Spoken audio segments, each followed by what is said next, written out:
South Carolina Republican Senator Lindsey Graham faced an angry crowd on Columbus Day at a town hall meeting packed with libertarians and Tea Party activists. The senator said, quote, "We're not going to be the party of angry white guys." Some of his comments were met with shouts of "Ron Paul, Ron Paul, Ron Paul." Senator Graham responded by saying, "I'm not going to let it," referring to the Republican Party, "be hijacked by Ron Paul." Wow. It's now my pleasure to introduce the object of Senator Graham's wrath, one of America's great defenders of freedom and liberty today. Congressman Ron Paul joins us from our nation's capital. He is, of course, the author of the New York Times bestseller, End the Fed. Congressman Paul, welcome back to Freedom Watch. Thank you, Judge. Nice to be with you. Thank you. So what is Senator Lindsey Graham worried about? Why is he so afraid of you, Congressman Paul? I don't know. I guess we'll have to ask him, but he does seem to be overreacting. But the other question that somebody might ask him is who does set the standards for the party? Is if he doesn't like what I'm talking about, does that mean he gets to set the standards and new people can't come in because they take a different position than the neoconservatives?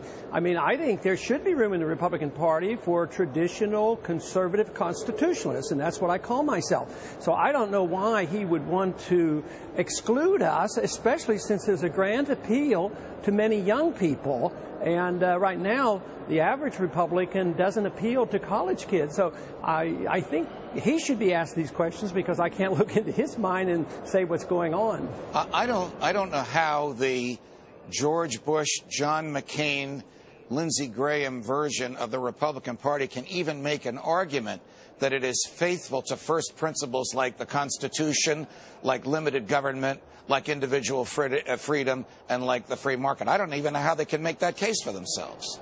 No, they vote for big spending, and their foreign policy is very, very old-fashioned.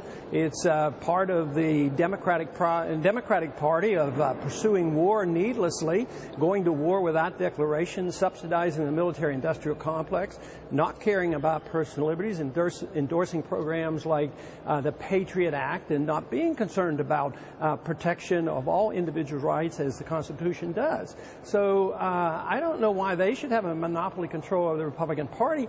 Maybe the fact that that's their position is the reason the Republican Party hasn't done in the last several elections. The Republican Party seems to be, or at least the Lindsey Graham, John McCain's from whom I hear, not you, backing up General McChrystal's urgings on the president to commence a massive land war or to increase the massive land war in Afghanistan. Haven't we learned any lessons from recent history? Well, I don't think we've learned the recent history, but I don't think we've learned ancient history, too. You know, Afghanistan has essentially never been conquered. It's run by tribes. They don't seem to want to move in the modern world. But if they're not attacking us, they haven't invaded our country. The Taliban, for instance, is incapable of attacking anybody. They just want to be left alone. Just because we don't like their lifestyle and we don't think they're doing the right thing, and maybe because we want to put a gas pipeline through their country, all these things add up to us being very much involved there. So yes, here we have the so-called neoconservatives. If they are going to give us the conservative credentials, they're supporting Obama. They want Obama not only to continue it, but they want him to even do more. So there is a mixed message there. You know, in this coming Sunday's New York Times Magazine, there's an interview with General Stanley McChrystal, and I got a little sneak peek of it, and I think they caught him off guard, perhaps in if you'll forgive me, an unguarded moment when they said to him, if the government of Afghanistan is illegitimate, if it's based on a fraud, if it's not even based on lawful, accurate elections, how can we justify our presence there? And he said, well, maybe we'll be an unwelcome guest. How can we even legally be there? There isn't even any real government, whether it's fraudulent or not, of that country, is there? No, and that would be a major point, but even if you hid behind some legalese document and say, oh, Karzai asked us to be there, the whole thing is the people don't want us there. They see it as occupiers. They did not strike out against us. This whole idea that the Taliban is the culprit and the enemy, that's just not the case. And then we go and we chase them around. We chase them over in Pakistan, and now we're using that as a justification to go to war in Pakistan.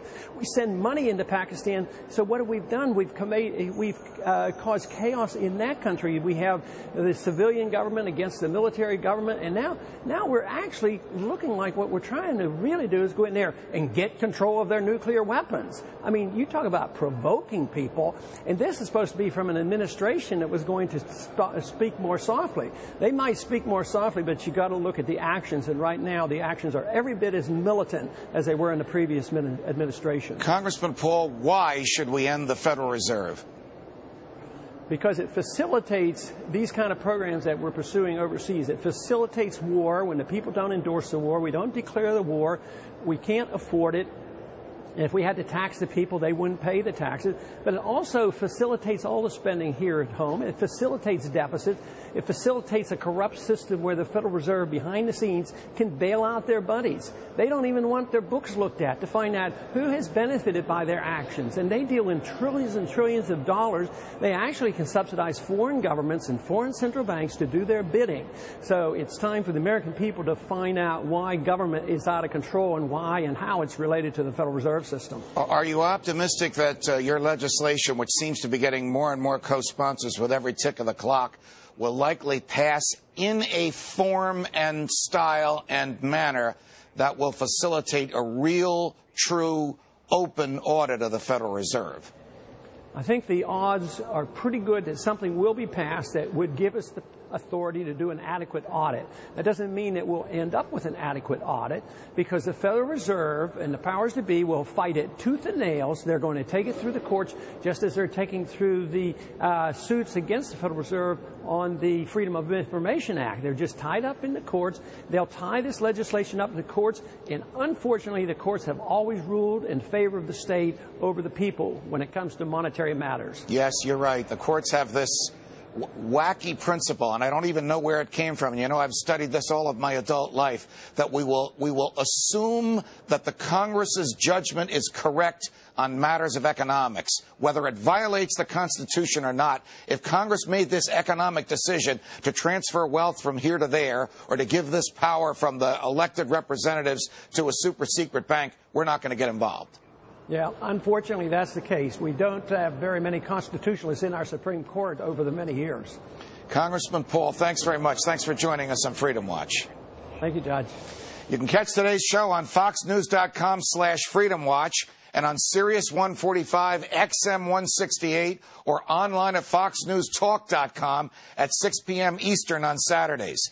From New York, defending freedom. Until the next time, stay free.